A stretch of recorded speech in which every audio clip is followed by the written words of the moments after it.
Pemirsa, sebanyak 30.000 koperasi desa dan kelurahan merah putih atau KDKMP di seluruh Indonesia ditargetkan siap dioperasionalkan pada bulan ini.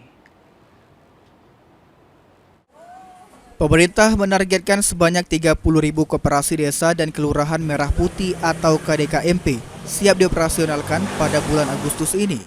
Asisten Deputi Rantai Pasok Kementerian Koperasi M. Amin Nur Hakim mengatakan target tersebut didukung dengan telah dilatihnya sekitar 30.000 manajer KDKMP di berbagai daerah. Pelatihan para manajer dilakukan untuk mendukung kesiapan pengelolaan KDKMP sehingga koperasi dapat segera menjalankan kegiatannya di tingkat desa dan kelurahan.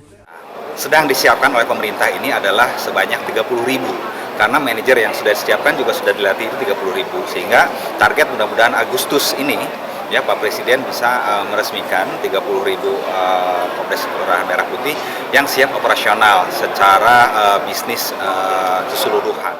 Secara keseluruhan, jumlah KDKMP di Indonesia mencapai sekitar 80.000 koperasi.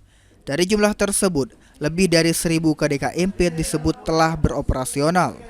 Keberadaan KDKMP diharapkan tidak hanya menjadi pusat kegiatan ekonomi di desa dan kelurahan, namun juga memberikan manfaat serta keuntungan bagi masyarakat di sekitar lokasi koperasi. Tim Liputan, PAL TV.